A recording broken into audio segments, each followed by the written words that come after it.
Episode of the Office 365 Pulse. We've got Tom and Adam joining us today, and we're going to go over some of the updates to the roadmap. So I'm going to kick off with the first one, and then we're going to go back and forth between everybody and talk about some of the cool updates that are there.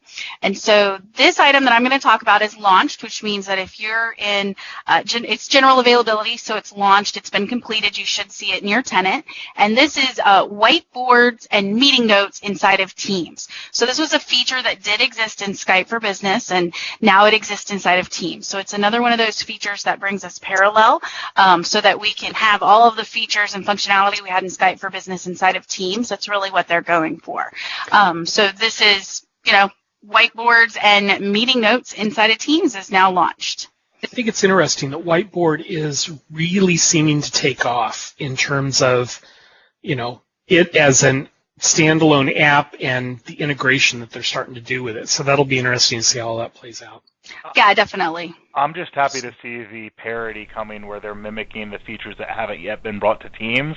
Because let's be honest, they're trying to take Skype behind the shed and put it into it. But really, people are going to be unhappy until they bring everything over. So it's nice to see them going back and figuring out some of the features that Teams doesn't have and developing those, which is good to see.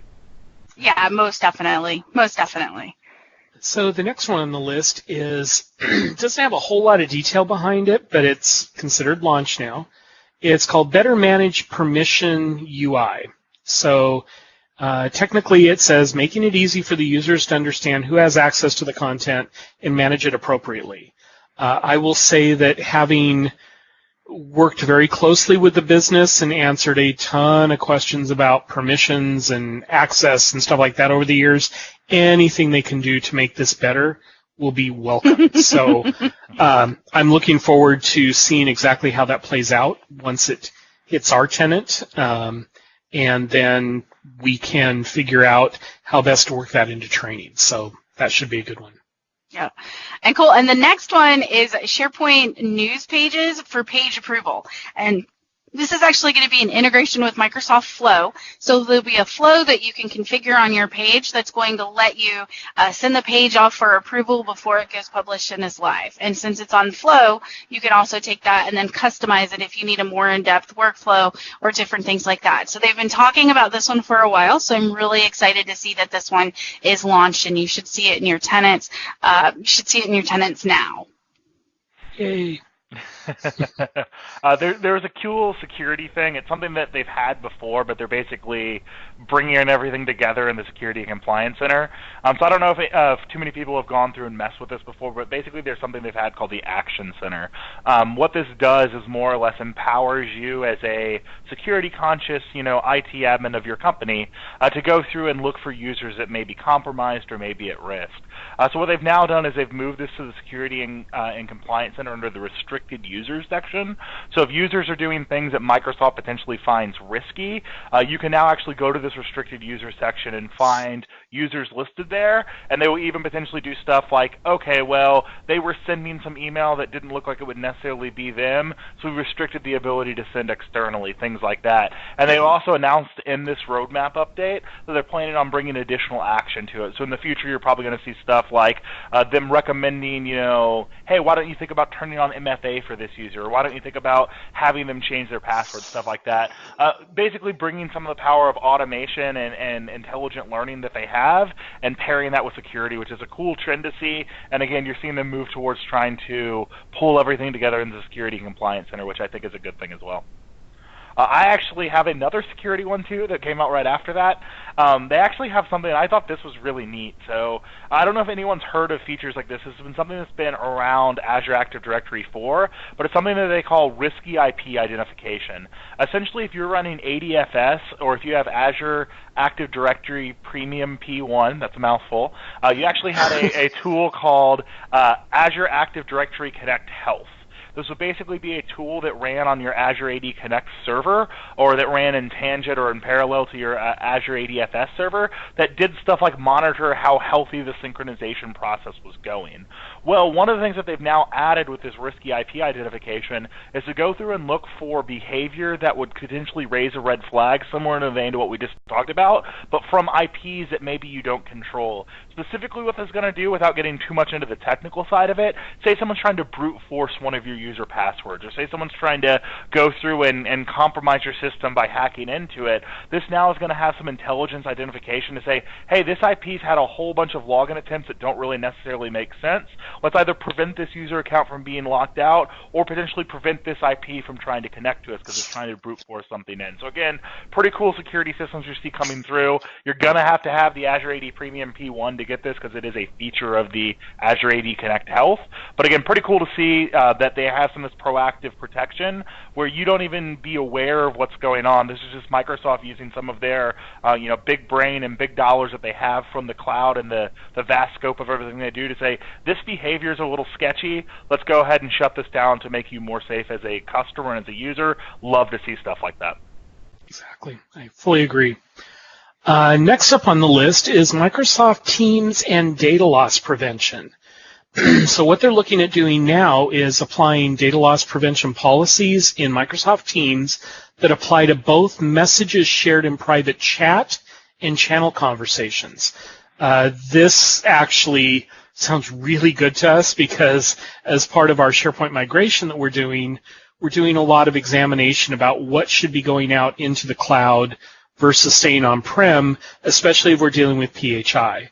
And so the fact that DLP is going down to the chat levels, that has been very specific in terms of things that we've been asking, can we prevent chats? Can we do this? Can we do that? Because we want to get rid of persistent chat and have them use Teams, but a lot of persistent chat groups that we have are talking about PHI or they're exchanging PHI, and right now we can't or won't put it in the cloud because we're not comfortable with that. So having the DLP scan for that and set policies and everything, really timely for us. So I'm really happy to see that. I think this is a step towards making Teams more all-in-all, accepted and good. Obviously, DLP worked with files and worked with, the email portion of it and stuff like that. But extending this out to the conversations and to the chats, that's really taking it to where it can really become that productivity center for businesses, especially businesses like yours, Tom, that have compliance and security concerns. It makes you more confident deploying this tool out to your users as a whole, which I think is just cool. Yeah. I'm back up again. There's a couple that I will mention together here, even though they're separate entries. One is they are modernizing, quote unquote, their navigation bar customization. So when you want to use a logo on the bar that goes across the top of your screen for branding purposes, they're now giving you more options to be able to use different types of logos or image sizes and formats, where before it was a little bit more, it needs to be this size, it needs to be this format, and if you do something different than that, you won't like the results. So we got a little bit more flexibility there, which is cool. And then, you can also configure it to point to your company intranet or whatever. So those will do really good for overall branding. And then there's one other thing that's semi-related to that, and that is while you can brand Office 365 once you're logged in, your sign-on page and your sign-out or your sign-out pages and your error pages kind of were like, hey, it's Microsoft, boom, and you kind of lost all your company branding there. They are changing the sign-on pages, sign-out pages, and the error pages to allow you to also brand those. So it's going to give a more consistent look and not be quite as jarring.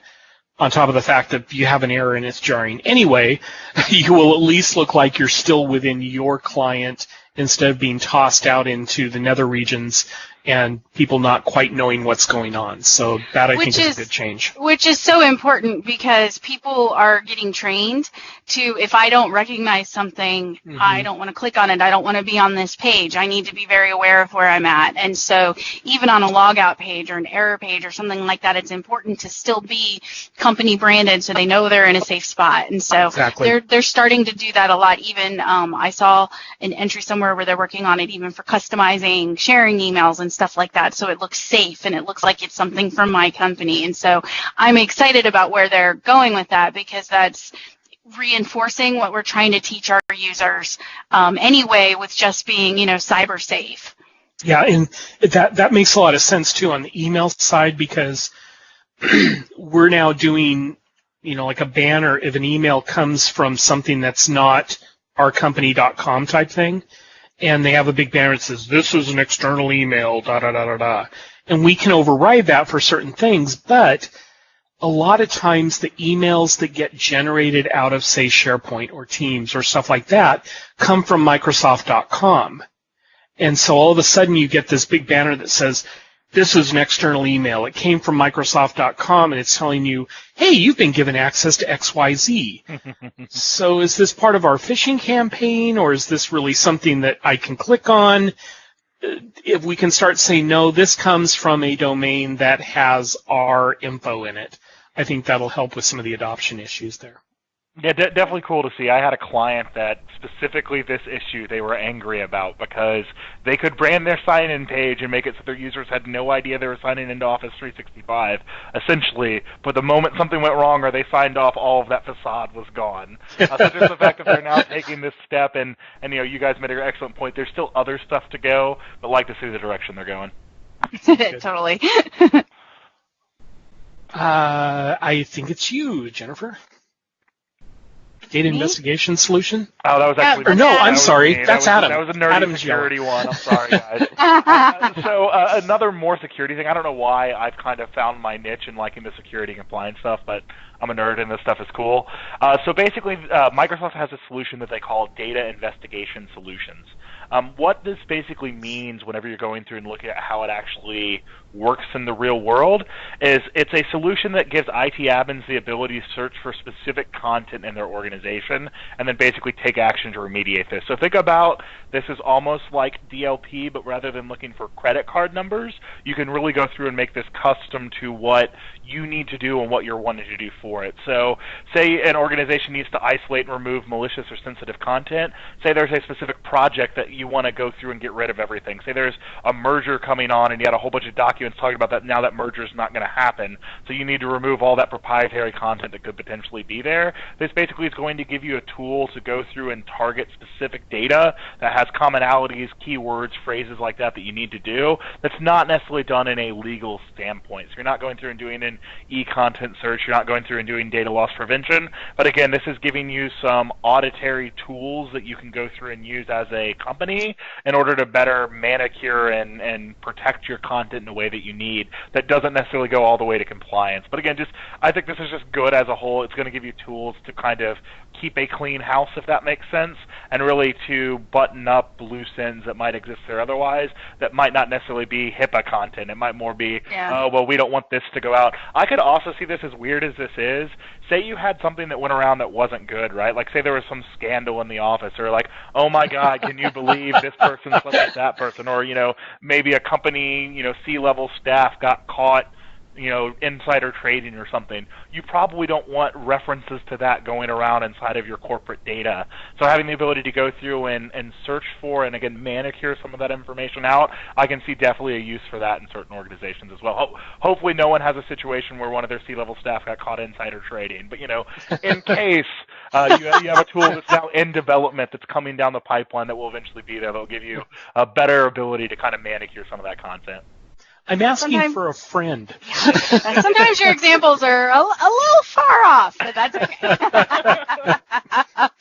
Awesome. The next one that we have is one that I'm super excited about. I feel like they're making a lot of changes to Teams that are actually going to make it easier to use, which makes me happy because some of the complaints I still have about it are around these types of things. But the one that they're doing is being able to stay focused and stay productive, where teams that you're not using all the time are going to move back down under the more section. So instead of being all the way up at the top, the ones that you're using all the time and the teams that you're interacting with all the time are going to be at the top of the list, and then things will start to filter back down. You'll still get updates if things come in, but you're not necessarily going to see it right in your first view. And so I think that's a super good change that they're bringing. I think it will cut down on a lot of the noise inside of Teams that's there. So I'm excited to see that. That's in development now, so we'll see where that lands. Cool. Next up, and I think we may have mentioned this in a prior episode, but filters in the OneDrive mobile app. So you get a photo, you're going to upload it to OneDrive on your phone or your mobile device. you are going to have the option to select relevant filters now. So you want to put a black and white filter on it, or probably, I'm assuming they're not going to go wild like Snapchat and allow you to put little flowers on your face or whatever. Maybe. Maybe, who knows? Not judging, but it looks like they're going to start giving you some of the things that maybe like you're used to seeing in Instagram or things like that to make the photo look a little bit more like you want without you having to go to a third-party editing tool. Once you get it up to, OneDrive, you can kind of do the whole thing up front. So that's kind of cool. May not make a big difference in your life, but I like the idea and I like the concept that's sitting there now. Awesome. Yeah, so the next one I think has actually been on the roadmap a couple of times, but we just haven't got to it because the roadmap updates have been like 80 things in the last couple of weeks. But this is something I think is pretty cool, and then if you just read the title, might sound a little misleading. Basically, Microsoft announced what they're calling per-machine install of the OneDrive Sync client. What this actually means is not necessarily like I can choose I want to install it on this machine or not that machine. Right now, if you go through and you install OneDrive, it's basically tied to the user accounts listed on that machine. So why for people like me and Tom and Jen that are working from home and we're the only people that touch our computer, this is not that big of a deal. But you translate this out into a multi-user environment, users that use kiosks, things like that. This becomes a lot more complicated because as you go through and do it, you're going to have a situation where, okay, I've installed OneDrive, there's 8 people that touch this machine, and now suddenly I have 8 installations of the OneDrive Sync client. It gets very disruptive in that stance. So what they're basically doing now is it's giving you the ability to install OneDrive at a different location. So you're going through and what you're actually doing is installing it on the machine itself, and then each individual user can go in and access it. And they actually indicate in this update they're trying to move with this ideology forward long term. So if you're a company that has, workers that are on a shift floor that are all accessing a general machine, or you're doing virtual desktops and things like that, this is going to be a way that both you can save installation space, but honestly this will be a way that you can manage permissions better, because if each individual user had to install the OneDrive client, you're then having to run exe files from each local install, which is probably not what you're wanting to do. So like the way they're going with this doesn't impact me directly, but I can actually see a pretty cool use for this for some of our clients.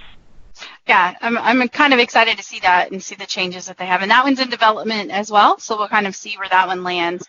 And then the last one that we have today is in development as well, and this is for eDiscovery in Yammer. So they're looking at adding all of the eDiscovery capabilities into Yammer. I know there's a few folks out there who haven't really been using Yammer and haven't been utilizing it because of some of those capabilities. So excited to see that that's in development, and I'm sure we'll see some more things hit the roadmap soon on that. So that has been our show for today, guys. Those updates that have been coming in. We will be back next week with another set of updates. So it's been great seeing everybody today, and we'll talk to you guys next week. Bye.